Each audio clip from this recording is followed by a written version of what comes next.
concerning space travel to Mars. Astronauts on Mars missions could suffer cognitive and emotional problems. This is what new research finds. This is by Elisa Raffaella Ferre, Senior Lecturer, Department of Psychology, Royal Holloway University in the UK. This is from The Conversation. Human space missions to Mars are the next great leap in space exploration, with NASA targeting the 2030s as a reasonable time frame for taking the first humans there. But boarding on a journey to Mars is not like catching a flight to New York. Space is an extremely hostile environment for human life, from the lack of gravity and harmful radiation to isolation and the absence of night and day.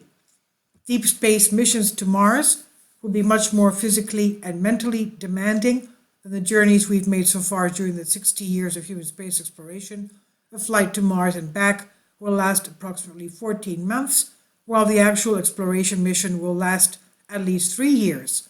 Sustained high levels of cognitive performance and effective teamwork are prerequisites for the safe and successful outcome of these missions, she says. But a new study published in Frontiers of Psychology has discovered that the lack of gravity on such missions could have a negative impact on astronauts' cognitive skills and emotional understanding. Kindly support my Patreon account since YouTube has again demonetized my YouTube channel. The daily posts are 5 videos daily, and they are totally different from what I have on my YouTube channel. Thank you so much for your support and that you find all my content so interesting. You'll find the Patreon account details in the description box below. Since the first space missions, it's been clear that exposure to microgravity, that is weightlessness, leads to dramatic changes in the human body. This includes alterations in the cardiovascular, musculoskeletal, and neural systems. On Earth, we detect gravity with the help of our vision and various organs, including those inside the inner ear. When our head is upright, small stones in the ears, the vestibular otoliths, are balanced perfectly on a viscous fluid.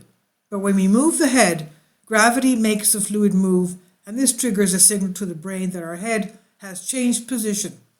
In spaceflight, this process no longer works. Spaceflight can even adversely alter the anatomy of astronauts' brains. Structural brain changes have been observed in astronauts after returning from the International Space Station, the ISS. These include the brain physically moving upwards inside the skull and a reduced connectivity between areas on the layer of the brain, the cortex, and those inside. How these changes affect behavior is not yet fully understood, but scientists are making progress. We know that astronauts can suffer from disorientation, perceptual illusions, balance disorders, and motion sickness, but such findings are often based on small samples. Simulating microgravity. The new NASA-supported study investigated the effects of microgravity on cognitive performance, but rather than sending their 24 study participants to space, they sent them to bed. That's because the impact of a certain type of bed rest is analogous to the effects of microgravity. We use it a lot in research. When we are upright, our body and vestibular otoliths are in the same direction as gravity, while when we are lying down, they are orthogonal, in right angles to gravity. The participants in the study had to lay on their backs at an inclination of 6 degrees, with the head lower than the body, for nearly 2 months without changing position. They were asked to regularly perform a series of cognitive tasks designed for astronauts and relevant to the spaceflight in order to evaluate their spatial orientation, memory, risk-taking behavior, and emotional understanding of others. Results showed a small but reliable slowing of cognitive speed in tasks involving sensory and motor skills.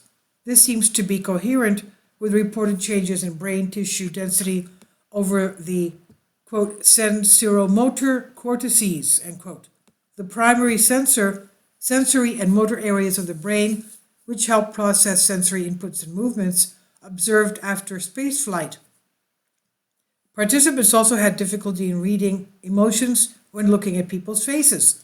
Adjusting to changes in gravity requires time and effort. While the performance on most cognitive tasks initially declined, after about 60 days, they then remained unchanged over the course of the experiment. But the ability to recognize emotions continued to worsen. In fact, participants became biased towards negative emotions. They were more likely to identify other people's facial expressions as angry and less likely to interpret them as happy or neutral. This is an important finding. The ability of astronauts to be sharp and quick thinkers is crucial to a space mission. So is the capability to correctly read each other's emotional expressions, given they have to spend a lot of time cooped up together in a small space. Space agencies should therefore consider adequate pre-flight psychological training as well as in-flight psychological support in order to minimize this risk.